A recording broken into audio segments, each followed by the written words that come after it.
Ο Σόλων δεν ήταν στρατηγός, ήταν νομοθέτης. Και όμως, σε έναν πόλεμο που είχε φτάσει σε αδιέξοδο, ίσως ήταν αυτός που έδωσε τη λύση. Όχι με δύναμη, αλλά δηλητηριάζοντας το νερό μιας ολόκληρης πόλης. Και αν οι πηγές είναι σωστές, τότε μιλάμε για μία από τις πρώτες συνειδητές χρήσεις δηλητηρίου ως όπλο πολέμου. Κάποιοι συνδέουν το Σόλωνα με μία από τις πιο ύπουλες στρατηγικές της αρχαιότητας. Άλλοι θεωρούν ότι είναι ένας μύθος που χτίστηκε αιώνες αργότερα.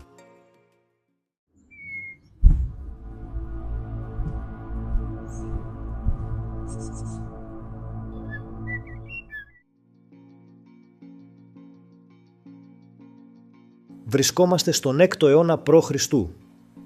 Κάτω από τους Δελφούς, κοντά στο σημαντικότερο μαντίο του ελληνικού κόσμου, βρισκόταν η πόλη Κύρα. Το μαντίο προσέλκυε ανθρώπους από όλη την Ελλάδα και η Κύρα ήλεγχε το δρόμο προς αυτό. Σύμφωνα με τις πηγές, οι κάτοικοι εκμεταλλεύονταν τους προσκυνητές, επιβάλλοντας τέλη και, ίσως, βιαιοπραγώντας εναντίον τους. Αυτό προκάλεσε την αντίδραση της Δελφικής Αμφικτιονίας, μιας πανίσχυρης συμμαχίας της εποχής που ένωσε για πρώτη φορά τις δυνάμεις της Αθήνας, της Σικιώνας και των Θεσσαλών.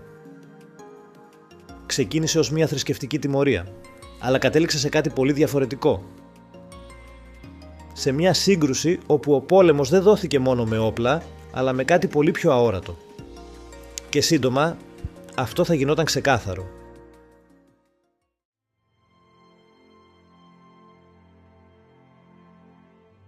Ο πρώτος ιερός πόλεμος ξεσπά γύρω στο 595 π.Χ. και σύντομα μετατρέπεται σε αδιέξοδο. Στόχος: ο έλεγχος του μαντίου των Δελφών. Απέναντι στη Δελφική Αμφικτιονία η Κύρα, οχυρωμένη, ανθεκτική. Οι επιθέσεις αποτυγχάνουν, τα τείχη αντέχουν. Η πολιορκία παρατείνεται, μήνες περνούν, ίσως και χρόνια. Ο χρόνος δεν πιέζει πια την πόλη, πιέζει τους πολιορκητές.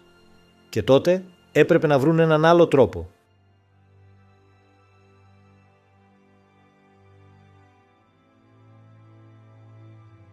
Οι σύμμαχοι στρέφονται στο μαντίο. Η απάντηση είναι ενιγματική. Η πόλη θα πέσει όταν η θάλασσα φτάσει το ιερό του Απόλλωνα. Ακούγεται αδύνατο. Οι Δελφοί βρίσκονται ψηλά στο βουνό. Αλλά εδώ αρχίζει η ερμηνεία. Σύμφωνα με μεταγενέστερες πηγές, ο Σόλων ίσως πρότεινε κάτι απλό αλλά ιδιοφυές. Να θεωρηθεί όλη η γη μέχρι τη θάλασσα ιερή. Κι αν η γη είναι ιερή, τότε η θάλασσα έχει ήδη φτάσει. Ο χρησμός με έναν τρόπο είχε εκπληρωθεί. Το αδιέξοδο έσπασε. Αλλά η πόλη στεκόταν ακόμα.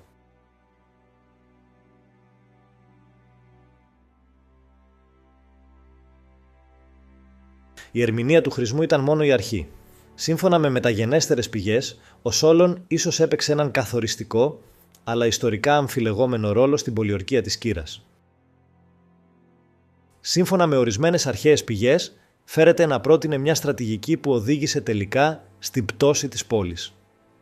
Μια στρατηγική που θυμίζει μια πρώιμη μορφή χημικού πολέμου. Οι πολιορκητές άρχισαν να στρέφουν την προσοχή τους σε κάτι που μέχρι τότε δεν είχαν σκεφτεί.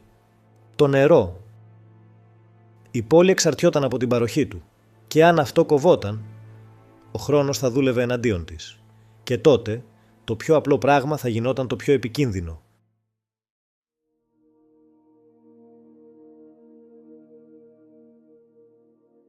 Σύμφωνα με τον Παυσανία και τον Πολύαινο, οι πολιορκητές εντόπισαν την παροχή νερού της πόλης. Την έκοψαν και μετά περίμεναν. Οι μέρες περνούσαν.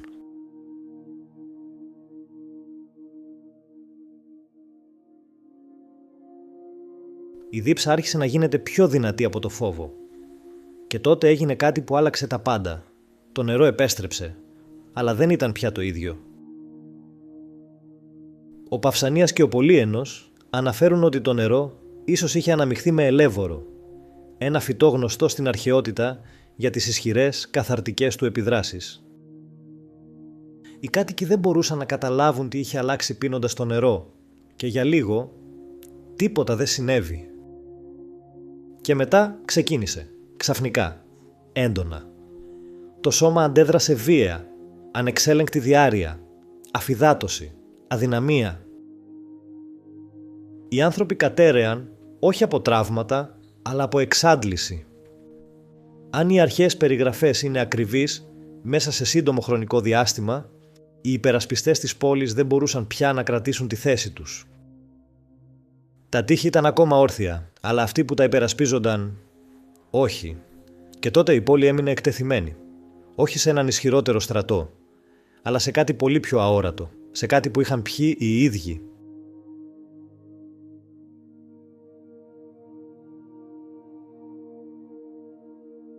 Όταν ξεκίνησε η τελική επίθεση, η πόλη δεν μπορούσε πια να αντισταθεί. Έμεινε εντελώς εκτεθειμένη. Και τότε η κύρα έπεσε. Σύμφωνα με τις αρχαίες παραδόσεις, η καταστροφή ήταν ολοκληρωτική. Η πόλη διαλύθηκε. Οι κάτοικοι της χάθηκαν ή εκδιώχθηκαν. Και η γη της αφιερώθηκε στον Απόλλωνα, ώστε να μην κατοικηθεί ξανά. Η κύρα δεν ιτήθηκε απλώς. Σύμφωνα με τις παραδόσεις, καταστράφηκε ολοκληρωτικά.